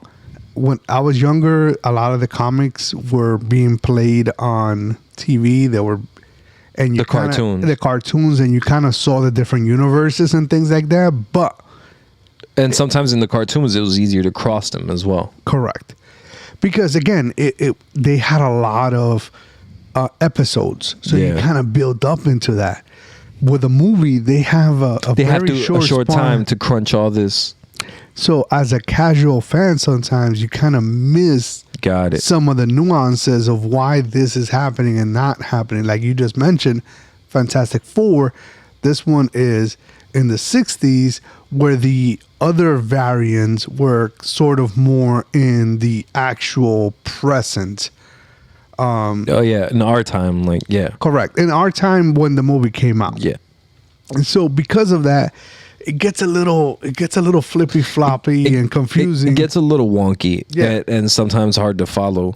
Yeah, but go ahead. No, yeah, but with DC, for the most part, is one universe. It's one simple thing, So you always have the same kind of movement. Yeah. Do you change the character? Maybe the actor that's portraying the character. Yes. But are you changing the universe? Not necessarily, at least not now. But he is, because this Superman is him. James Gunn has described it himself that this is not the same Superman that Henry Cavill was. This is a whole different universe and a whole different iteration of Superman. Yeah, but even the most recent Batman, the Robert Pattinson one, I don't think. James Gunn hasn't confirmed, and is looking like he's making that its own separate universe apart from the Batman where this Superman lives. And Ben Affleck? Yeah. No, Ben Affleck is out of the picture. So Robert Pattinson, the Twilight guy, he's played the most recent Batman. That Batman has nothing to do with this new Superman. They're in different universes. Got it. So, and the Penguin, they have a show on Penguin, so it's getting kind of hard to follow on DC as well, But I think they're starting because they see how it kind of Marvel was able to do it, but for the most part, all of DC's movies have sort of been in the same universe, just at different points. I think Marvel has been going up and down. especially with Spider-Man's different variations, X-Men's different variations. And now you're kind of going into even the Avengers, you're going to have a different variation kind of thing. I mean, at this point, the Avengers is just because of age and the actors reprising their roles for so long. But the Marvel thing just has to do more with business than it does continuity or disorganization. Because Marvel, in order to survive as a brand, had to sell had to sell a lot of its rights to different companies. Like X-Men and Fantastic Four was bought by Fox. Well, the reason why Spider-Man, Sony. Yeah, but those happened before Marvel had a studio. That's what I'm saying. But now since Iron Man, everything's been in continuity. Everything has been connected. Well, that's part of except the Spider-Man's, because Spider-Man has been owned by Sony. But at the same time, they kind of have a contract where Marvel is able to use. Obviously, because they own Spider-Man, they kind of get to use Spider-Man as they needed without affecting their original story kind of thing. So Marvel, unfortunately, didn't have a studio, and they sold the rights to a lot of things. Yeah. But now they're kind of bringing it back. I see it, to close this out, I see it as a win-win, right? And a risk assessed win-win, because I feel like for the casual fan, I want to create a good movie enough that it makes sense to you that you don't have to know the whole universe. I think they've realized that they need to make movies that could stand alone. That if you were to take it out of the continuity of the whole universe, that it could stand alone as a superhero movie. You know what I mean? Yeah. And so for the casual viewer, so they take that gamble with the casual viewer, but they also add all these other stuff for the non-casual viewer like me. They add the Easter eggs, they add all this detail, they mix. There's different variants, but for the casual viewer, it might cause an incentive for you. If you get invested in the movie, it might cause an incentive for you to go and then research in past movies and then get into the excuse me. Well, and then get into the continuity of the universe. I think that's the big thing with Marvel, is that they do a great job of, if you've never seen a Marvel comic, whether it's the comic books you've read or if you've seen the cartoons, you can go into a movie theater and watch any Marvel movie and enjoy it as a standalone movie. Exactly. DC, it gets a little complicated because you kind of need to know a little bit of the backstory whenever you watch it. Yeah. But Marvel has created this universe where I can take you to the movies now and you don't have to know anything about anything and you will enjoy the movie. So shout out to Marvel for that. But before we move on, I told you I had a little surprise for you. Oh yeah. Oh shit. So this is where before we bridge gaps, we're gonna fucking London bridge some bridges, bro. We're gonna make them fall down. What are we gonna do, Leah? So I got a question for you. All right, I got a question for you. Yeah. If let's say I had the power to give you a superpower. But here's the caveat. The superpower has to be useless. So you can't have like superpower like X-ray vision. If I was able to give you a superpower, what superpower would you have? But what do you mean? Define useless, because you can't have like superpower X-ray visions. You can't run super fast. You can't So give an example of a superpower I could have. I don't know, like eating really fast. I already got that superpower. Or super bad flatulence, where I already got that superpower. That's 2 for 2. You're basically saying I gotta get a superhero costume and with great power, great responsibility. This bitch. That's it, basically. So, but yeah, something like that where like I get it. You can read a book in a second or something. A useless superpower. All right, you mean useless? Because I could like reading a book in a second I could use that superpower. How so? I read the book in a second. I could read a lot more than I could read a lot faster than other people. So that means the rate of comprehension is just mathematically speaking is probably more because I could read a lot more faster. And if I need to reread it, I could just reread it again in 2 seconds. So then I could be like my level of comprehension just by sheer repetition of things, because I'm able to do it so fast, I'd be really smart. So then in return, it'd be able to be useful. You get what I'm saying? Yeah. All right. I'm going to give you some time to think about that one, right? So it's still useful, but you mean useless in the sense that I can't use it to save anybody.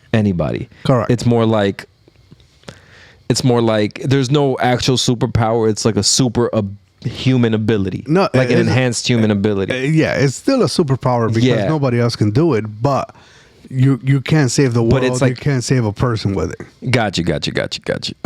Shit, that's a good one. All right. What you think about that? I'm gonna tell you what's mine. No, I got it. Oh, okay. I'd be able. I'd want to naturally play music. Know how to play like I know music theory. Okay. Yeah, that would be my shit.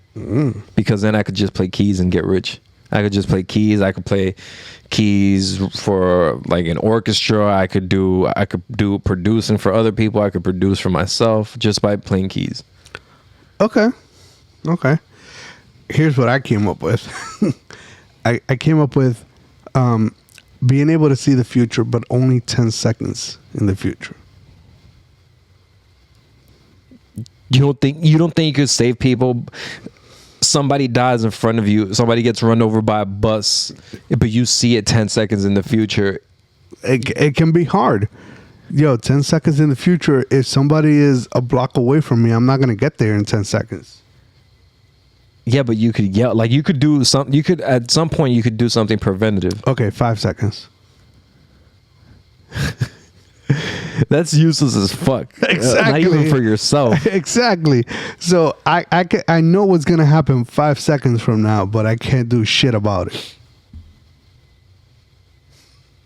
So you're in a constant state of deja vu. Honestly, that sounds fucking annoying, bro. Yeah, but think about it. I think I already do that with my girl. I already know what you're going to say.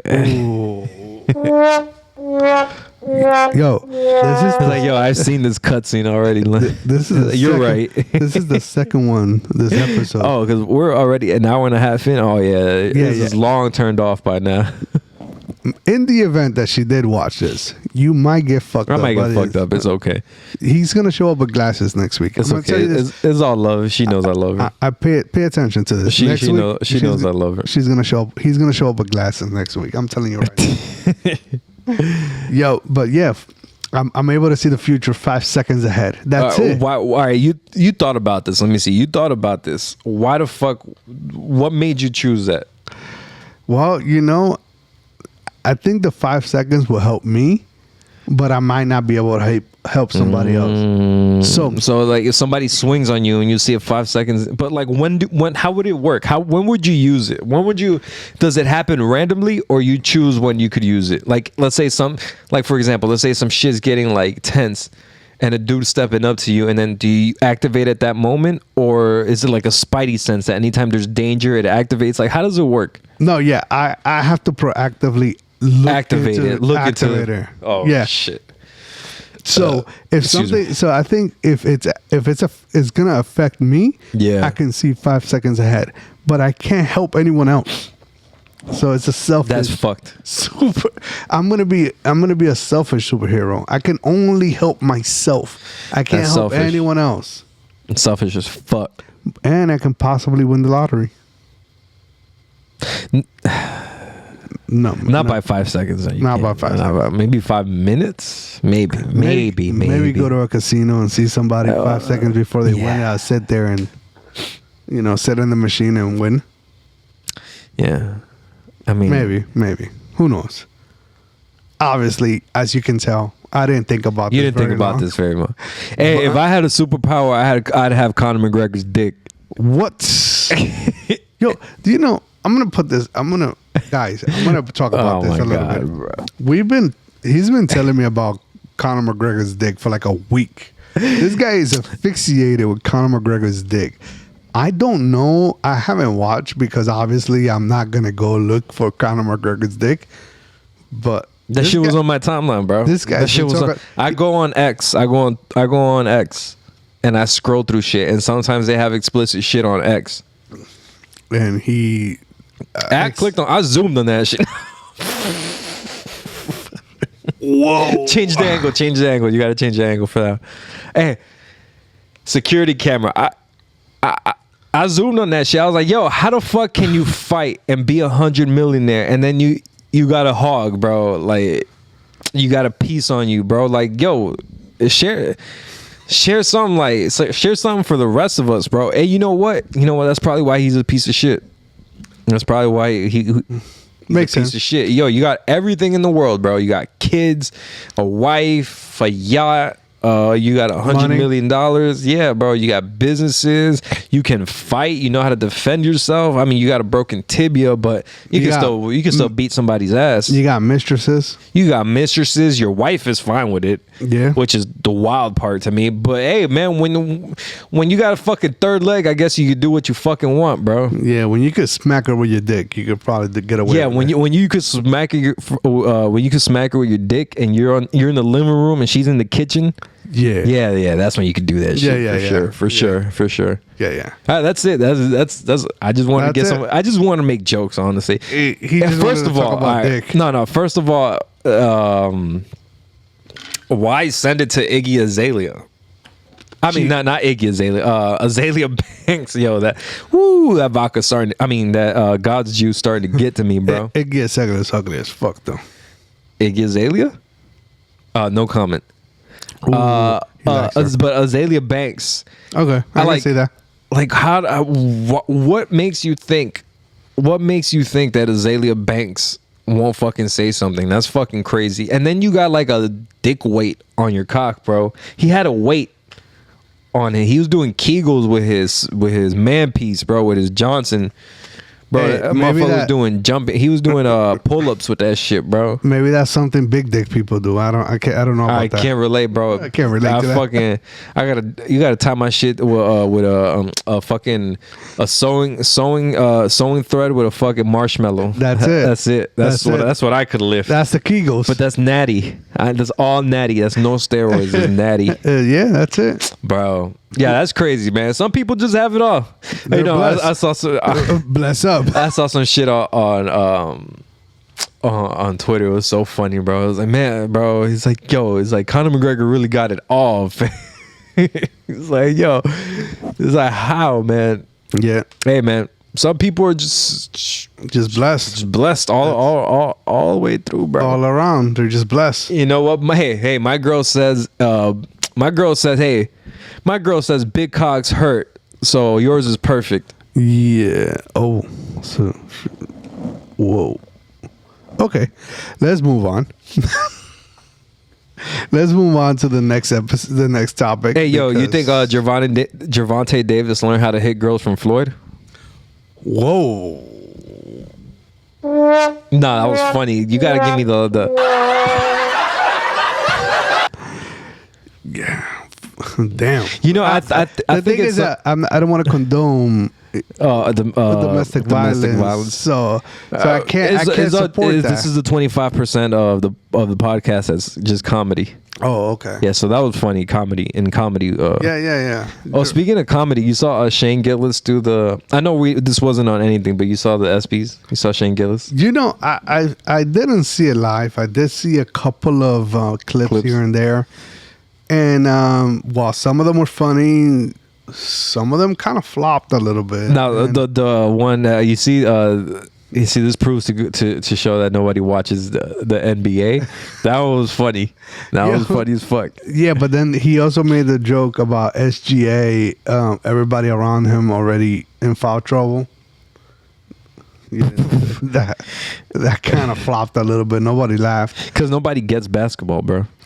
Yeah, and the ESPYs, like, you got the basketball people, but that it's just all sports there. Yeah, and I think it's you know, Shane Gillis is funny though. I do watch his Tires. You watch Tires? Yeah, that's funny. Yo, yeah. Tires is funny, dude. Tires is funny. It had his really good moments. I'm in, obviously season 2. Yeah. Episode 5 right now, personally. You know what I like about Tires is that even though it's raunchy comedy and it pushes the edge a little bit and it is really good, and you could tell like some of these things are improvised and shit. What I like about it is that the humor goes here, but it also has heart. You know what I mean? And it has story and it has plot. And like, I don't know, there's something about that type of comedy that just when you make sure to hit these, it's like I don't know, like an orgasm for your soul. You know what I'm saying? This guy's gay. Anyways, you know what I'm saying? When you do humor you and then touch. All right, you see, you always got to take it there, bro. Listen, here's what I like about the show is it's sort of real because of the fact that the relationship that he has with his cousin, where sometimes he's there for him as a cousin, but most of the time he's just shitting on him. Yeah. That's a cousin relationship. You're there for your cousin when he needs it, but 90% of the time you're just shitting on your cousin. I mean, if you ever had a cousin, that's how it is. You just shit on each other all day, every day. I'm a deadbeat cousin. I hate family reunions. Okay. This guy's he's been drinking a little. Nah, I'm not gonna lie. Like, I don't fuck with my cousins like that. Like, I love them and everything, but I really don't. I used to have a cousin. Not even a cousin. He was more like a family friend. Shout out to Danny, bro. I didn't get to see him when he was over here, but shout out to Danny. Marines. Yeah, bro. But Semper Fi. He's what I would have considered a cousin who like I was always excited to see, and we were like around the same age where we could get into some shenanigans and shit, or we both like soccer at the same time, like working out at the same time.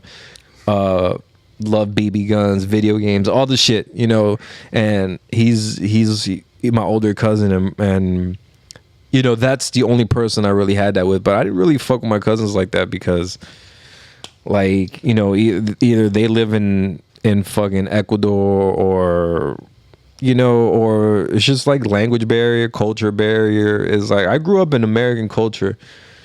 And I think also too there was a big difference in age gap. So that sometimes motherfuckers wanted my food, and I was like, no, bro. They wanted to bully you for your food. Bully. All right, first of all, can't bully me. Oh, sure. Oh, you know who I really fuck with? Yeah, my cousins, my Mandi. Okay. Oh, I'm putting names out there. Shit. He's a snitch, yo. Every episode he has to snitch on somebody. All right, let's get to our final topic. Let's close this shit out. Let's do it, though. All right, transition. Yo, yeah, man. Yo, so we're called Bridging the Gap, right? And we were brainstorming on new things to implement to really separate ourselves from other shows and what other shows do.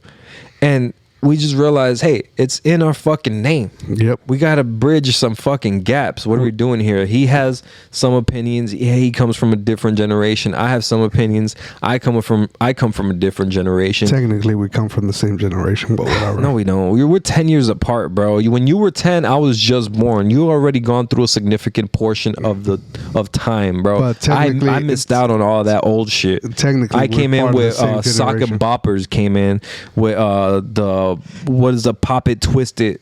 Yeah, but technically we're the same generations. We're different decades, but we're the same generation. We're different generations, bro. You're not built like mine. My generation grew up on Dragon Ball Z. Y'all grew up on Bruce Lee. Is different. Yeah, my generation is the tough one. They're the bitch generation. Whoa. First of all, my generation will beat your generation's ass. I doubt that.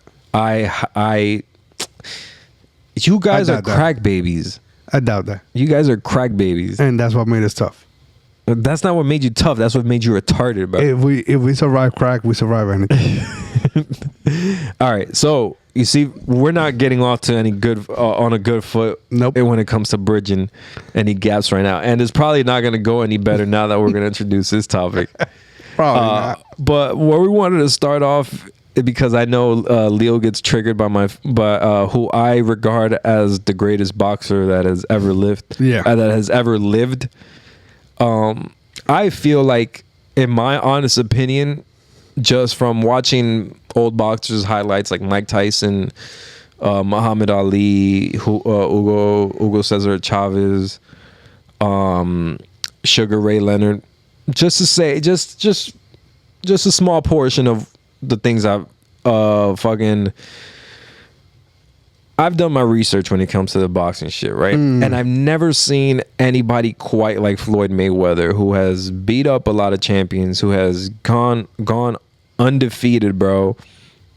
Has gone undefeated all his fights, fam, and has fought some of the toughest people that you could name. He's actually fought names. When you think about like, no offense to Terrence Crawford, but he doesn't have names stacked up like Floyd Mayweather does. Floyd Mayweather has Margarito, bro. He has Pacquiao. He has Canelo. He has Cotto. He has Zab Judah in his prime, mind you. Yeah. Mind you. Not with Zab Judah like later in the years. Zab Judah in his prime. Like, and that's just some of the names, just to, like, Conor McGregor, but that wasn't, but that's a name.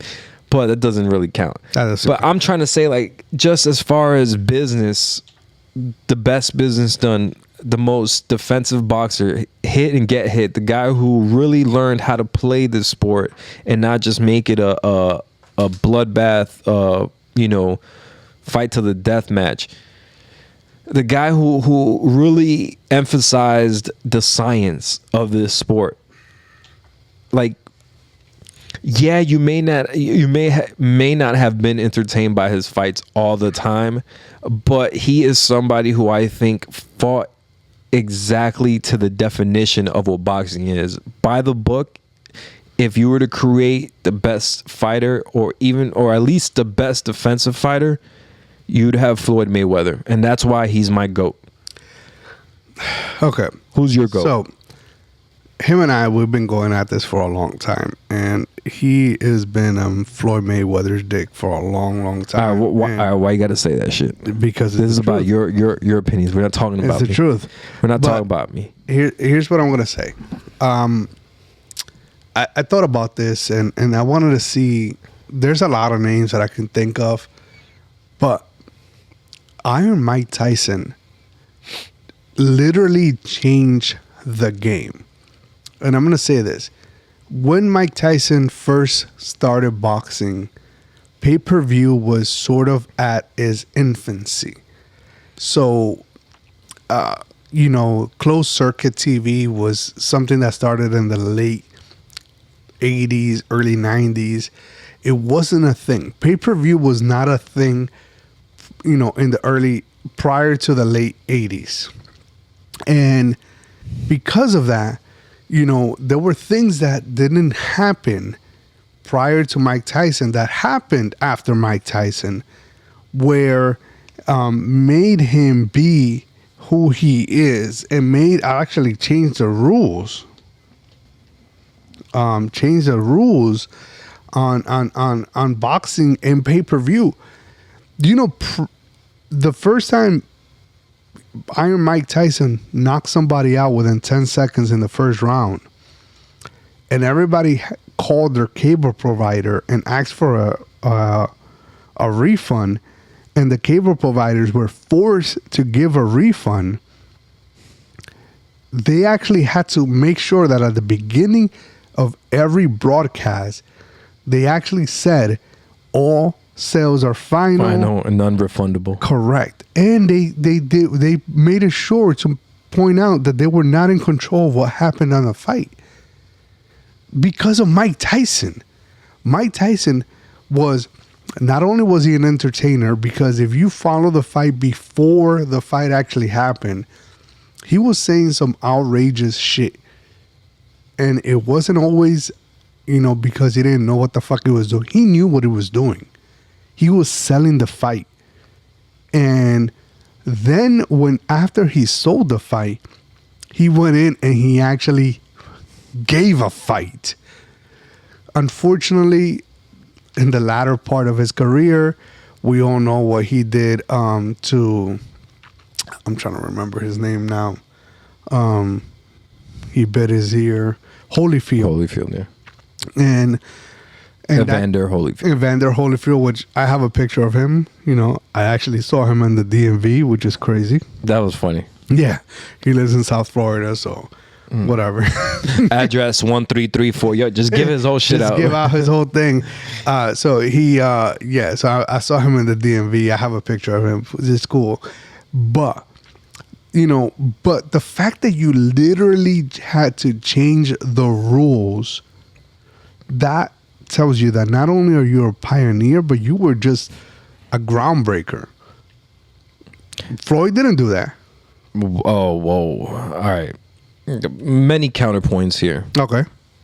Floyd did do that. How as so? far as, for better or for worse, in the long run, health-wise, I think he provided a different aspect of boxing that hasn't really been emphasized before, which is the defense part, which is not get hit. And it went, you want to talk about impactful, his greatness impacted his successor, which is Canelo, who's the biggest draw of the last decade. I want to say, like, if I feel like in boxing he's been the biggest draw of the last decade For the most part, yeah. And ever since their fight together, I feel like Canelo has learned a lot and stepped into his greatness since that fight defensively. It turned Canelo more into a boxer rather than a brawler. Yeah. He got more defensive, got more head movement, and then went to become as great as he is. And that's not by coincidence. I think Floyd Mayweather had a lot of impact. So on that aspect, Mike Tyson's career was short-lived. I feel like part of greatness and part of being the greatest of all time is discipline. I always make this a point, because I hate when people tell me, like, when people, I don't want to say I hate, but I really have the opposite opinion of people who tell me, like when they tell me the greatest soccer players of all time, and they tell me Maradona is their top. Okay. I'm completely against that, because, hey, part of being a great athlete, part of being one of the greatest of all times is your discipline. How disciplined, how committed are you to your craft? And part of that is maintaining a level of discipline outside of the ring, which is how your behavior with girls, with drugs, with parties, with the nightlife. And Mayweather, he's known to be at the club in his jeans, not drinking anything but water or soda, no alcohol. Be there till 3 a.m. and run back to his house from the club as training, as to not waste any time. This is something Mike Tyson would never have done. But then again, Floyd also allegedly smacked his girls around. Hey, man, sometimes when you get hit, bro, You want to hit? you have brain damage. Okay. You have brain damage, and CTE goes into a lot of lack of self-control that, people who have a lot of brain impact in contact sports have. It's an unfortunate thing. It's not an excuse, because at some point, just as a human being, just as being in my own body, you have a level of self-control. You know what you're doing when you're doing it, no matter how taken by rage you are, you could still control yourself, I believe. Yeah. Even if you, maybe, I don't know, chemically, I don't know how it feels like with CTE, because I can't speak from that perspective. Maybe I can. I don't know. Maybe I have it, because I've gotten some brain damage. I agree with that. But I feel like let's say I have CTE, because I have taken a lot of, like I do have a lot of brain damage. And since a baby, I heard you were dropped as a baby. I dropped myself as a baby, bro. So I get that. But fuck his behavioral issues with girls. Inside the ring, what you do outside matters a lot. And I get that. Even, like, this speaks to his character, but I feel like a discipline speaks more to his character. His discipline outside the ring speaks more to his character inside the ring. And that's what I'm trying to say. Whatever he did outside the ring, personality wise, that I don't agree with, but what he did discipline wise and just business wise, I feel like is very impactful and very groundbreaking. Because yeah, Mike Tyson might have changed the business, but Mayweather did the business.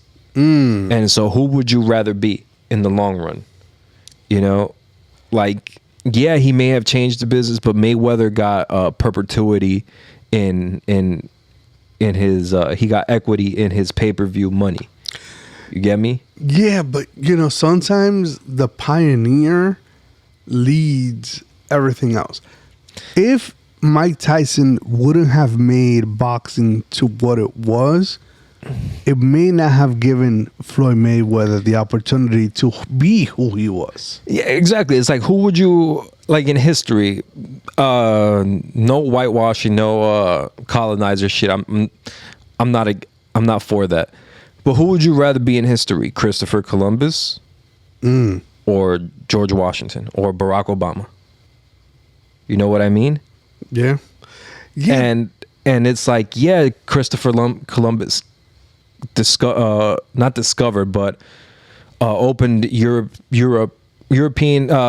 Christopher Columbus and other explorers opened the Americas up to the Europeans, right? Looking for India, right?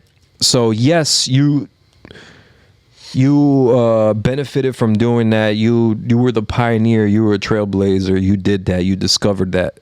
The world changed because of what you did, but who's looked at in history and better is whoever, you know, is a successor of that, whoever comes afterwards. So yes, of course, you know, Floyd Mayweather is going to do it better than Mike Tyson because Mike Tyson had to go through it, and Floyd learned from watching Mike Tyson and other boxers, but also his family. He comes from a family of boxers as well. Yeah. So he has a lot of knowledge at his disposal, and I feel like that is what makes him the GOAT. I feel like all that knowledge, all that IQ, all that business acumen inside and outside the ring is, and then he promoted himself. You want to talk about, that's another counterpoint I had to Mike Tyson. Yes, Mike Tyson might have said the most vile shit that got the press going crazy, and you know, he was going viral before going viral was a thing. Those are one of the most famous, one of the most famous clips. Before we had technology, anything, that was a clip that was like played all throughout the media. Yep. One of the counterpoints I have to that is Mayweather didn't have to do that. He just had to be, he could have been, I feel like he just had to play a part, which was be egotistical. Yeah, but he did do a little bit of that when he needed to. But I also feel like what do you mean? Because I don't think he ever said, "Yo, I'm gonna fuck you in the ass, and I'm gonna fuck you and your children." And I don't think he ever got to that point, but he did get to the point where he was disrespectful with people's fathers and stuff like that, enough to kind of invoke an emotional reaction and to sell the pay-per-view. You know, so. And then, of course, at the after the fight, he would come in and say, "Hey, it's all respect, it's all business." And I feel like that's what it is, though. It's like people don't understand that controversy and conflict and tension, really awkward moments, controversy, tension, all that really draws a viewer in. It really draws, really draws attention. Yeah. That's why when 50 goes at people, I feel like that's more of 50 saying, "Yo, I see you, I fuck with you. Here's a layup, bro. I'm big." Some people he's on their necks and he really hates, like Diddy. Like but other people like Joe Budden, Big Meech. Big Meech and Lil Meech, the Meeches. Yeah, like them he it's up. I don't fuck with. But Joe Budden, he's like, nah, like Joe's crazy, but I fuck with Joe. I'm gonna fuck with Joe a little bit on his naked shit and all that. I'm gonna fuck with him a little bit, but this is a look. I see you, I know you're big, take advantage of this moment, do what you want with it. Yeah. You know, and I feel like you gotta know the difference between those moments. And sometimes people don't know that you're doing that and they take it seriously, they take it and and then it becomes something real. Yeah. You know, and you know, it's part of being the heel, bro. Boxing learned from wrestling. Rest in peace, Hulk Hogan. That's the heel sells more than anything. And what did we watch Floyd Mayweather fights for? To see his ass get beat. To see his ass get beat. And sometimes his ass did get hit. He got rocked a few times. What's his name? Ortiz? No, earlier after De La Hoya, who'd he fight? Shane Mosley. Yeah, but he also, Ortiz had him. Like, I think Ortiz was like, one round. Bro, no, he didn't, bro. Ortiz won. It was the beginning rounds. Mayweather always looks like he's like, no, but remember, Ortiz got knocked out because he put his hands down in the middle of the fight. Right, but you also saw he saw him headbutting Mayweather. He was getting frustrated that he couldn't get him. Yeah. He tried to break his guard with his headbutt, and then it just so happened that he got Mayweather's chin with, like, you can't do that shit. Yeah, it's illegal. Yeah, like that's using your head, but not using your head is counterproductive. You know what I mean? Like, it's just lack of boxing IQ. Mayweather already, he's like, all right, I gave you the dap. It's cool. Motherfucker wanted to come again. Nah, you wanted to do that dirty shit. Here comes something that's probably unhonorable, but it's within the rules. What do they tell you? Keep your guard up. Keep your hands up at all times. Yeah. At all times. All right. So, you kind of gave your GOAT. I gave my GOAT. We got to have somewhere in the middle. I feel like there's somebody that kind of learned from my GOAT and learned from your GOAT and kind of took the baton and did it and better. Probably mixed them both. Well, when you talk about punching power, mm-hmm. and you talk about being a draw and being business savvy. Yeah, by doing his own promotion, his own promotions, and promoting his own fights and making his own contracts and all that stuff. Who other than Canelo? Fucking what's his name? I just know him as Canelo at this point, man. Canelo Alvarez. Canelo Alvarez. No, but it's Saul Alvarez. Saul Canelo Alvarez. Yep. Yeah, bro. And that, what's funny is that we had this pre-talk in the kitchen how we're gonna do this, and Leo was like, in real time after we had the talk yesterday talking about the boxer, I thought to myself, I was thinking to myself, I was like, bro, if you were to bridge the gap, who would be the GOAT that is not my go-to, not his go-to, somewhere in the middle? Canelo makes the most sense. Yep. Because it has the same entertainment draw that Mike Tyson had with punching power and knockouts. He broke that guy's orbital bone. Like, Canelo has had some really gory, really crazy moments, knock people out through the ropes, like. But at the same time, he's had a little bit of both. He's been a brawler when he has to be. And he's been a defensive fighter. And he's been a finesse fighter as well. So but then when he has to talk shit in his broken English. and he does it very well. And when he has to go and he has to push somebody in the pre-fight, he does it well. And he learned from Floyd that you need to be in control of your promotion. You need to be in control of your money. Your business. So because of that, he's kind of taken everything that he's seen and he's used it, and he's actually been more successful. He's made more money than Floyd.